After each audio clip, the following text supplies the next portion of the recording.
All right, let's get into the French Indian War. Now, we're going to call this the French Indian War because it kind of tells us a little bit about the war just in the name, but it's also called the 7 Years' War. So I don't want to confuse you guys. It has a couple different names. Let's go ahead and kind of figure out what was going on. So this war is going to be fought between Britain and the colonies. And they are going to be fighting the French and, for the most part, Native Americans. Now, some natives are going to side with the British and the colonists, but for the most part, it'll be the French and the Indians against the British and the colonists. And the big thing, this is why I love memes, you guys, the big thing that they're going to be fighting over is the Ohio River Valley. All right, so we have a couple of different people that we need to talk about. So we've got let's see what's the best color for this. The British Redcoats. This is a terrible color for this, as it turns out. We've also got the colonists, or the Bluecoats. We've got the French, or the Whitecoats. Any guesses about what we called the natives? They were called the No-Coats. Because they didn't have any coats, you guys. All right, so let's talk about these guys and why they were fighting.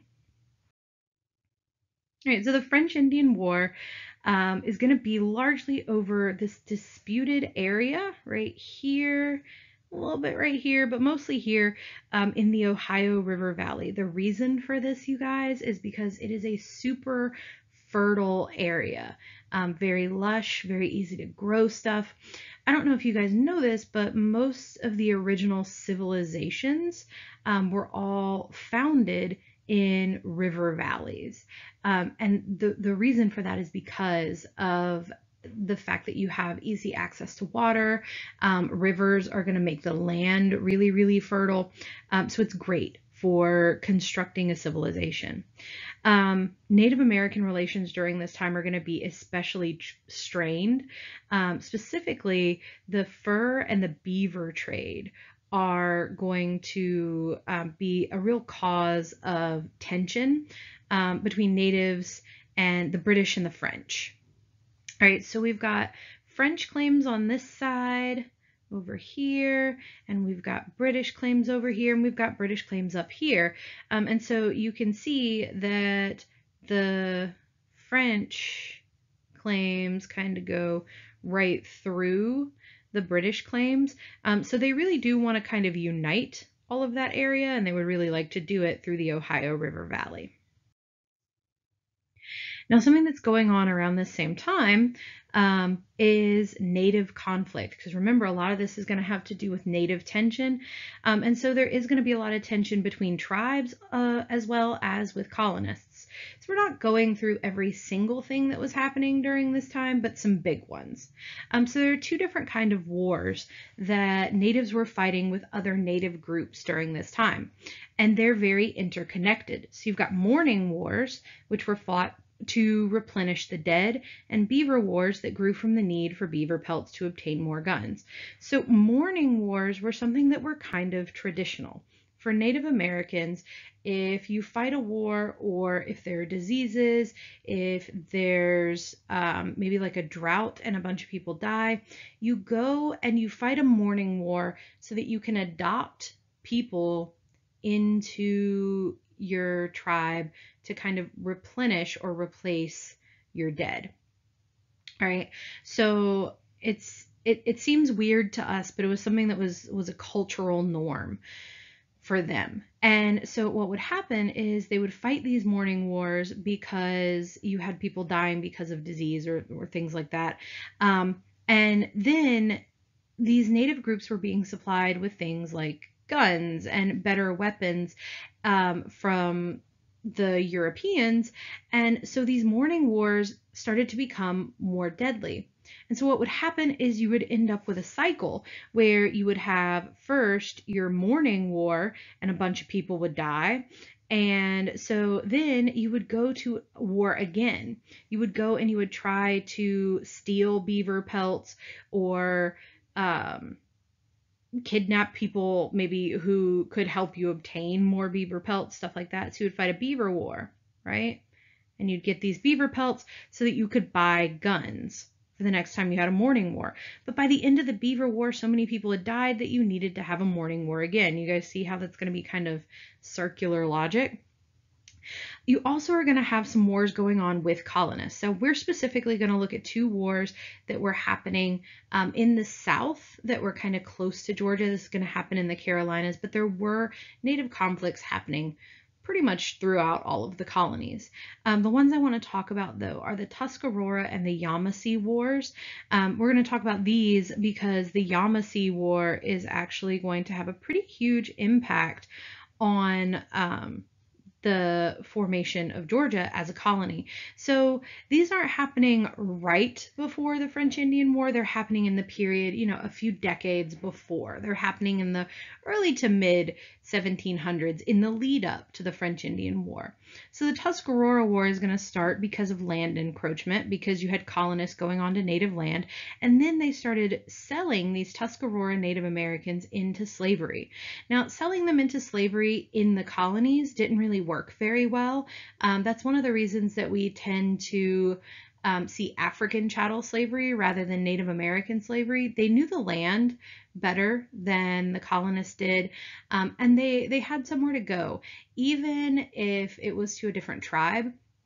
We've already seen through the Morning Wars that Native groups are willing to adopt people from different tribes.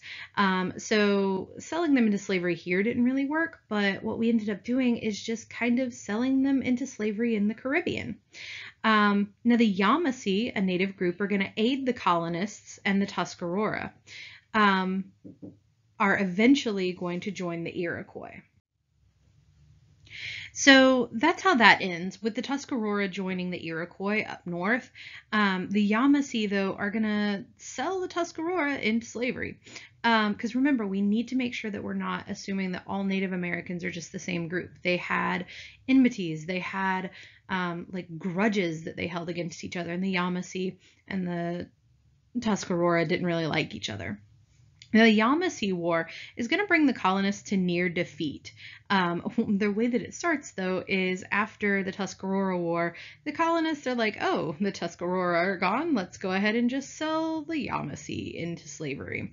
The Yamacraw, though, are going to be formed as a direct result of the Yamasee War. The Yamasee and the Creek are going to have some differences of opinion about the way that all of this was handled. And so some Yamasee and some Creek are going to break off and form the Yamacraw, who, if you guys remember from last time, were headed by Tomochichi and were the ones that kind of met the Georgians and James Oglethorpe in Georgia. All right, so the first battle that we need to talk about in this entire class is the Battle of Jumonville Glen, and it is, I think, pretty hilarious. So what's happening with this one? The Virginia militia are going to be sent to build a road through this area in the Ohio River Valley. And because that's the way that we claimed land. We would just kind of like build something, send some people there and be like, this is ours. We just kind of like stick a flag in it, right? So the Virginia militia is there, but so are the French, because they are also claiming the land. And our good friend, George Washington, we're going to see a lot of him. George Washington is in charge of this. And he and the people that he's with are going to capture a French scouting party after they tell them to leave. Now, Washington has some Native American allies, including this guy named Tanagrisson. And Tanagrisson had some feelings about the French. He didn't like them. And so when they capture this scouting party, he is actually going to kill one of the French ambassadors that they capture. And really what Washington wanted to do was just kind of like talk to them, scare them a little bit, send them back and be like, hey, give us this land. So Washington ends up, after all of this, building a fort called Fort Necessity. And I am fairly certain that he called it Fort Necessity because it was necessary for him to build this fort to keep from getting his butt kicked by the French. But in the end, he ends up being captured So the French capture him, and they kind of laugh at him and send him home embarrassed. And so this is the first big thing that our good friend and later on first president George Washington is going to play a role in. And this is going to be one of the driving forces behind the actual start of the French Indian War. So once we realize, hey, holy crap, we're probably gonna go to war, it's gonna be a thing, we are gonna start to try to plan what we need to do. And so that's going to result in the Albany Congress, and Ben Franklin is going to come up with something called the Albany Plan of Union. So 7 out of 13 colonies are going to meet with some British and Native representatives, and the idea is to improve Native relations. Now, Ben Franklin is going to present this Albany Plan of Union, and it advocates for union between the colonies for security and defense. What it would have done is created a loose confederation, basically like almost like a friendship between the colonies, with some limited authority. And the intention was more or less to unify the colonies enough to where they had one voice when discussing things with the crown. All right, so this wasn't a step toward independence. This wasn't them trying to govern themselves. It wasn't a government. It was just kind of a unified front. And the delegates are going to approve this, but the crown as well as the individual colonial assemblies are going to see it as a little bit too much, and they reject it. But one of the biggest things that we get out of this is our good friend Ben Franklin is going to draw the first political cartoon in the Americas, the Join or Die snake. The idea that separately the colonies don't really stand a chance. They need to unify. They need to have one voice. If you put everybody together, if you put the snake together, he's good. He's a snake. Hiss hiss, right? He can bite. He's gonna be good. But if you cut him up, then he can't do anything. He's just a dead snake. But ultimately, like I said, the Albany Plan of Union is going to fail. Now, we only need to talk really about a couple of battles having to do with the French Indian War, because I am not a military historian. We're not going to talk about every single battle and all the troop movements and all that. We're going to talk about the important ones. We're going to get the gist of it. This one is another really funny one, though. The French Indian War is just kind of a cluster, you guys. It's wild. So the Battle of Monongahela is going to start with this gentleman. This is General Braddock. General Braddock, you could see from his picture, he's kind of a pompous British dude. Like he is a lot. He thinks that he is kind of better than everybody else. So there are going to be about 2,000 British soldiers with Braddock, as well as some colonial militia. Now remember, the colonial militia, these guys from the colonies, they live in the colonies. They know the land, they know the people, right? They're going to be marching toward this place, Fort Duquesne, and George Washington makes his second appearance, and he is Braddock's aide-de-camp.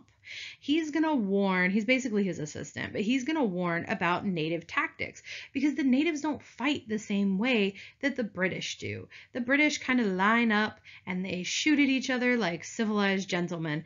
The natives are going to kind of like hide behind rocks and trees and shoot you. And so he warns Braddock that things aren't going to go the way he thinks they will. The French and the Indians are going to ambush the British. Braddock refuses to listen to Washington, though. He doesn't change his tactics. He actually has 5 horses shot from under him. Now, this upsets me so much, you guys. Those poor horsies are just sitting there doing their jobs, and he's on the horse being like, yes, this is totally going to work. Oh no, my horsey is dead. 5 times, you guys. He's like, bring me another horse. This is totally working. It did not.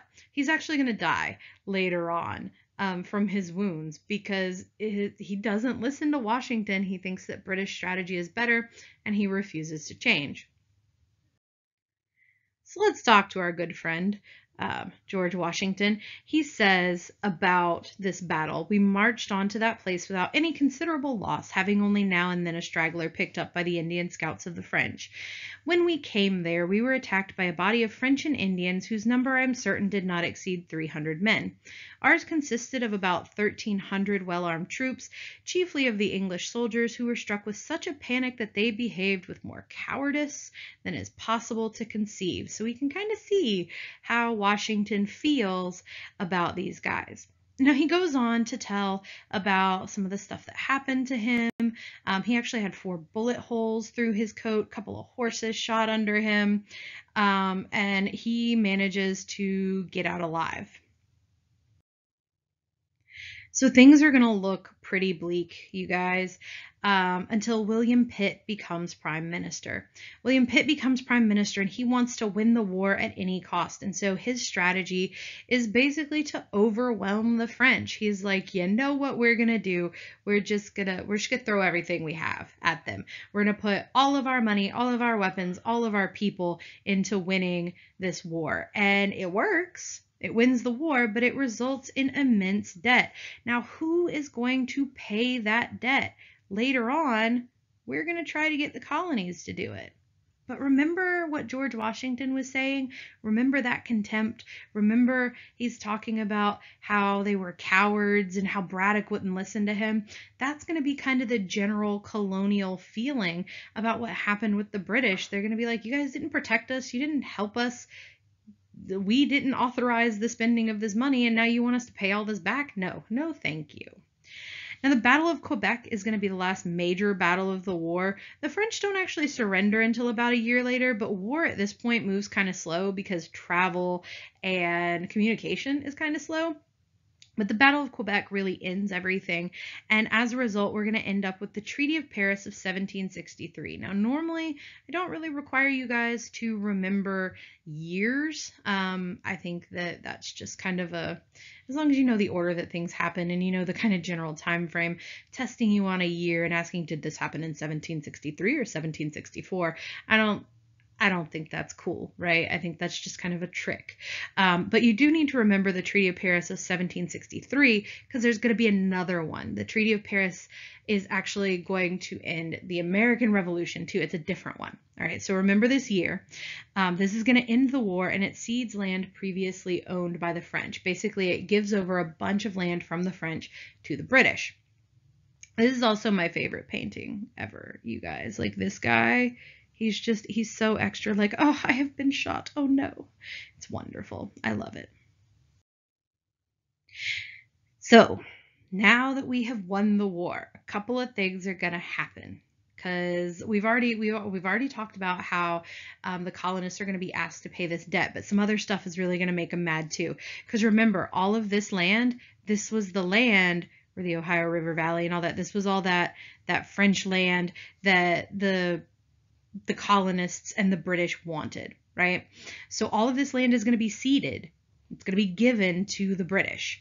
But the British are also going to pass something called the Proclamation Line.